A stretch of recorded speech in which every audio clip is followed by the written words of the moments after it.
Assalamualaikum warahmatullahi wabarakatuh. Jumpa kembali di dapur Aini. Di sini saya siapkan 250 gram tepung terigu dan sejumput garam. Kemudian saya aduk-aduk supaya semua tercampur merata.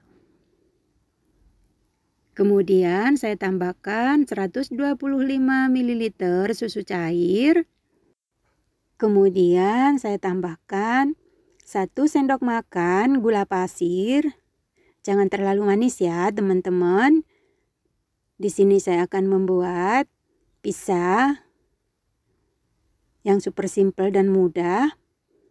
Kemudian saya tambahkan 1 butir telur utuh. Dan saya tambahkan 2 sendok makan minyak sayur.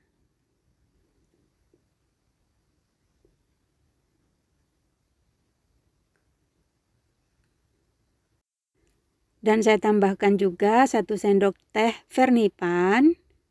Kemudian semua bahan ini saya aduk-aduk menggunakan spatula. Dikocok lepas pelan-pelan sampai semua larut vernipannya dan gula pasirnya. Kemudian ini saya aduk-aduk semuanya jadi satu sampai terbentuk menjadi adonan menggunakan spatula. Kemudian ini akan saya uleni menggunakan tangan ya, teman-teman.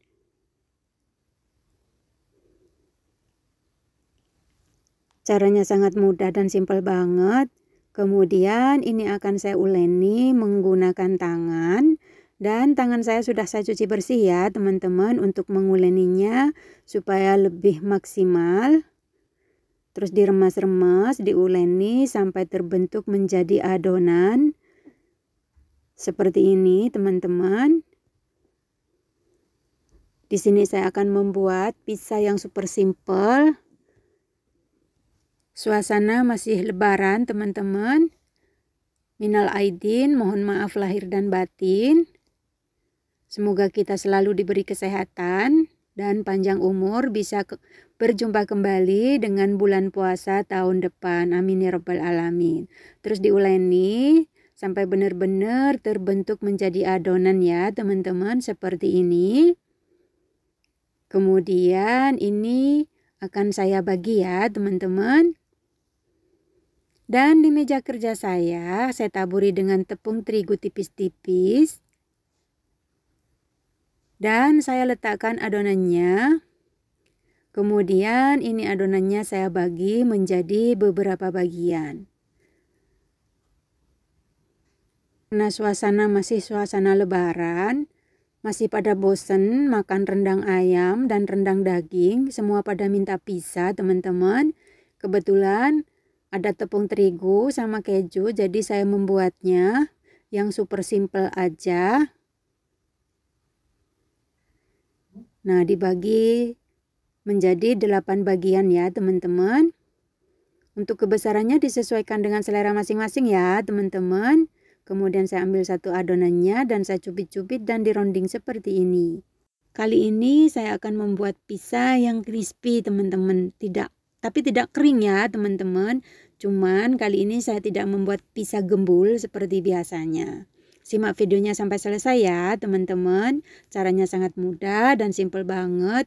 Bahannya juga tidak ribet, teman-teman. Keluarga pasti suka, teman-teman. Kemudian di sini saya siapkan loyang yang sudah saya alasi dengan plastik. Kemudian saya letakkan adonannya satu persatu. Adonan yang sudah saya ronding tadi.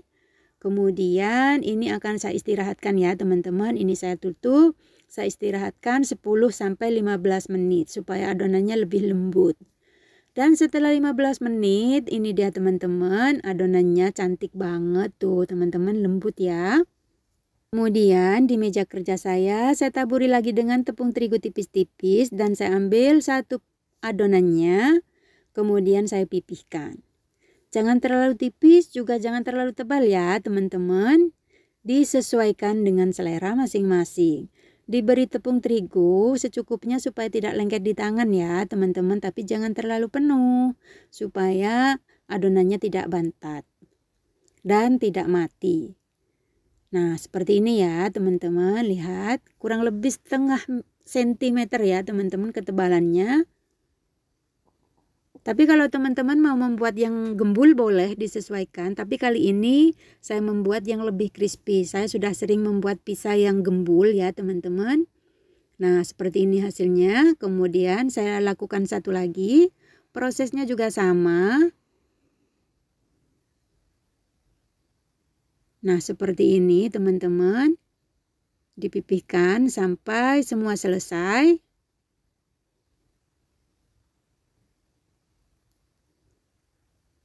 Kelihatan ya teman-teman, jangan terlalu tebal juga jangan terlalu tipis.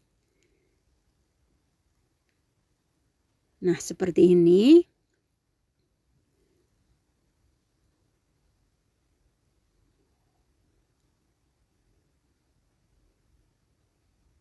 Kemudian setelah semua selesai dipipihkan, di sini saya siapkan loyang yang sudah saya alasi dengan baking paper dan saya letakkan adonannya.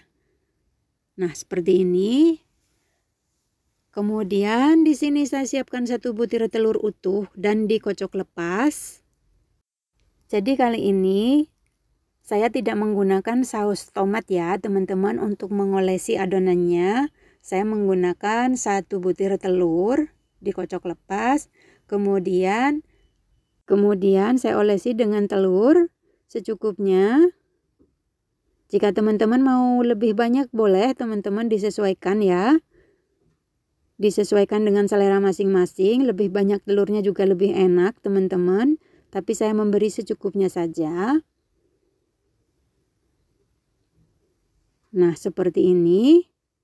Kemudian di sini saya siapkan tomat yang sudah saya iris-iris dan sosis ayam yang sudah saya iris-iris seperti korek api. Kemudian saya ambil tomatnya ditata seperti ini. Kemudian saya beri topping lagi dengan sosis yang sudah dipotong-potong seperti korek api secukupnya. Disesuaikan dengan selera masing-masing. Jika teman-teman mau diganti dengan yang lain juga boleh. Nah, ditata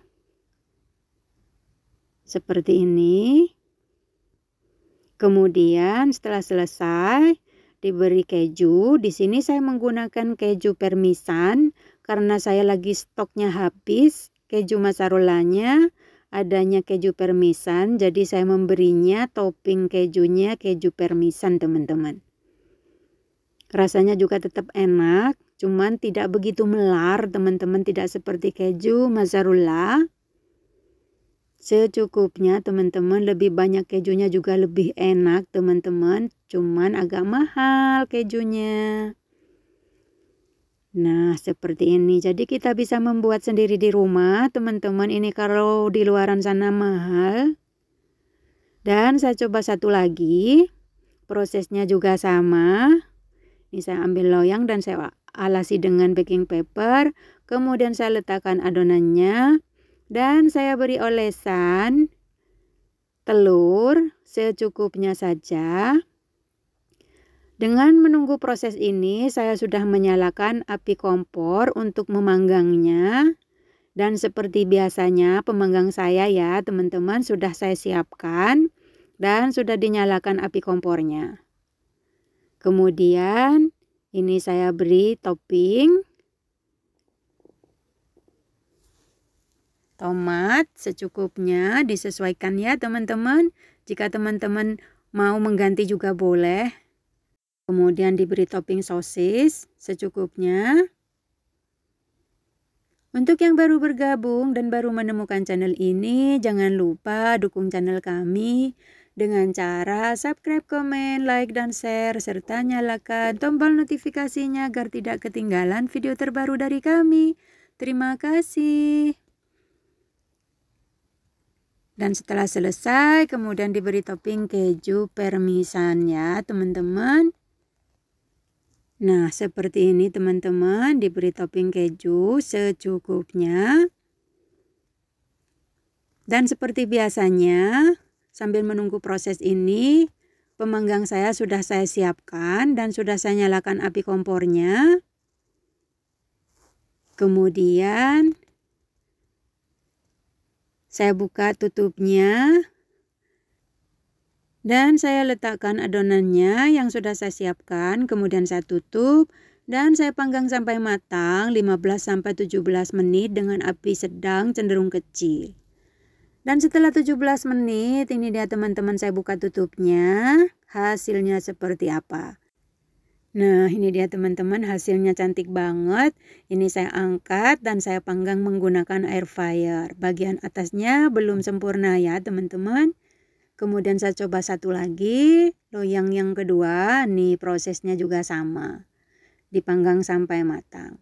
Ini dia teman-teman hasilnya. Ini akan saya panggang menggunakan air fryer bagian permukaannya. Dan setelah saya panggang menggunakan air fryer, ini dia teman-teman hasilnya cantik banget. Kelihatan ya teman-teman, adonannya tidak gembul, tipis, cuman tidak garing teman-teman. Nah, ini dia hasilnya teman-teman, sudah saya panggang semuanya. Simpel kan teman-teman? Saya akan mencoba mencicipinya. Nih saya ambil satu potong dan saya potong lagi menjadi beberapa bagian karena ini lebar ya teman-teman, tidak kecil, tidak mini seperti biasa saya membuatnya. Saya potong menjadi 4 bagian. Nih teman-teman, tipis kan?